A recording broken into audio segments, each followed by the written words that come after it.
본문에 보면 마리아와 마르다는 예수님께서 빨리 거기에 와 주시지 않은 것에 대한 원망의 마음이 아주 컸던 것 같습니다. 이것은 예수님을 맞이하는 두 사람의 말이 똑같다는 점에서 확인할 수 있습니다. 21절에 보면 마르다가 예수께 여짜오되 주께서 여기 계셨더라면 내 오라버니가 죽지 아니하였겠나이다. 32절에 보면 마리아가 예수 계신 곳에 가서 배웠고 그 발에 엎드려 이르되 주께서 여기 계셨더라면 내 오라버니가 죽지 아니하였겠나이다 하더라. 똑같은 말이죠.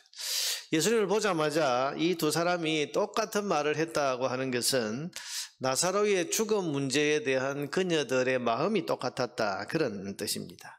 주께서 여기 계셨더라면, 주께서 여기 계셨더라면, 이게 뭐죠? 이 말은 그녀들이 예수님의 권능에 대해서는 확실한 믿음을 가졌다는 말입니다. 주님은 이 불치병, 내 오라버니의 저 죽을 병을 주님이시라면, 주님의 능력이라면 얼마든지 고칠 수 있다.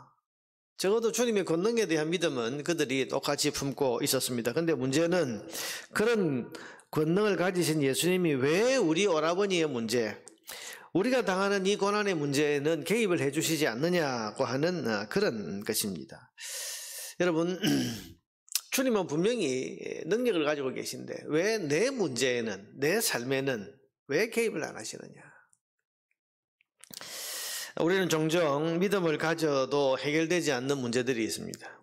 기도해도 바뀌지 않는 현실의 문제, 이런 것들 때문에 낙심하거나 주님께 원망하는 마음을 가질 때가 있습니다. 분명히 내가 주님의 능력도 믿고 있고 또 주님이 살아계신 구원자라고 하는 것도 믿는 믿음을 내가 분명히 가지고 있는데, 그런데 그게 내 삶의 문제에는 별 소용이 없는 것 같고, 지금 내가 가지고 있는 고통의 문제에는 주님이 가진 그 권능이 왜 임하지 않느냐. 그래서 왜 내가 주님을 믿는 이 믿음에도 불구하고 내 삶의 현실이 전혀 개선되지 않느냐.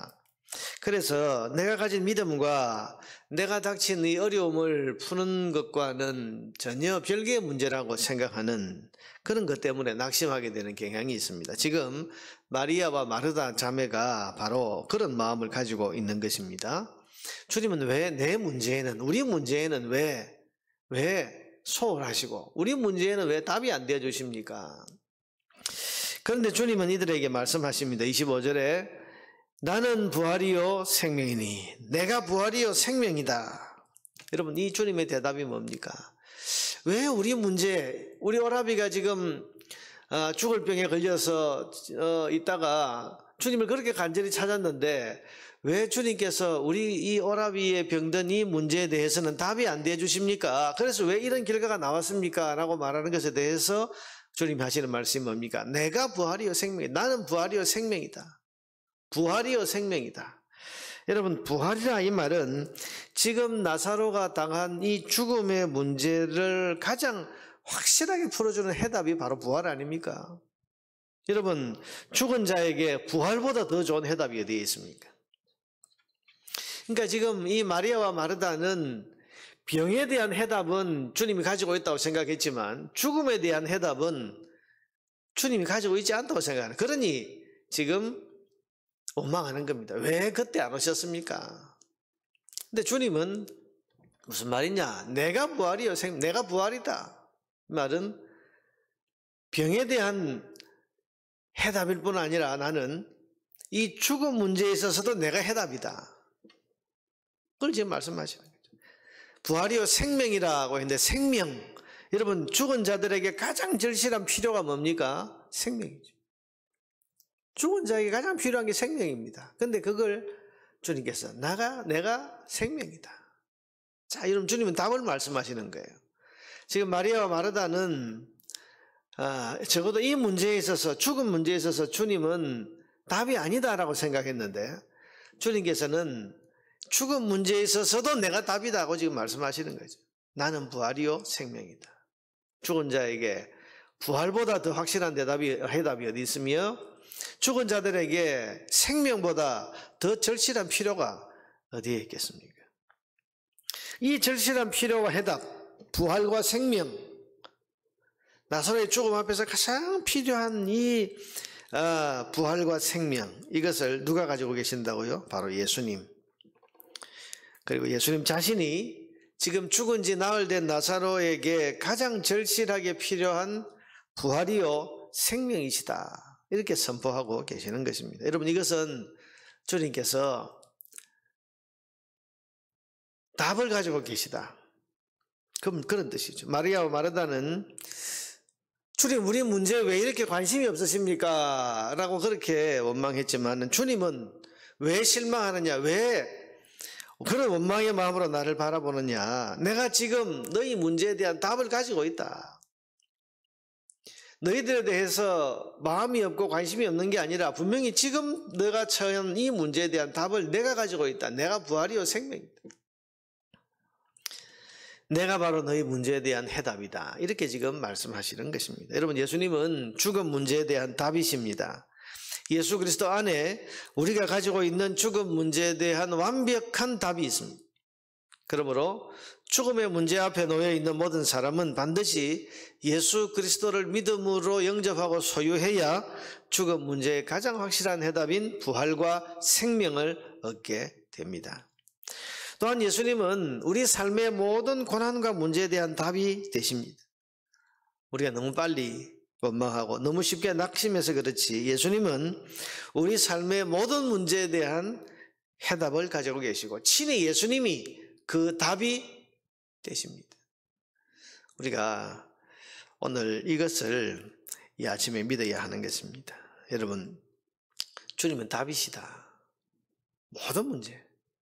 마리아와 마르다는 적어도 예수님을 제안해서 이 병의 문제에 있어서는 주님이 답이시다, 그러나 이 죽음의 문제에는 소용이 없다고 생각해서 원망했습니다.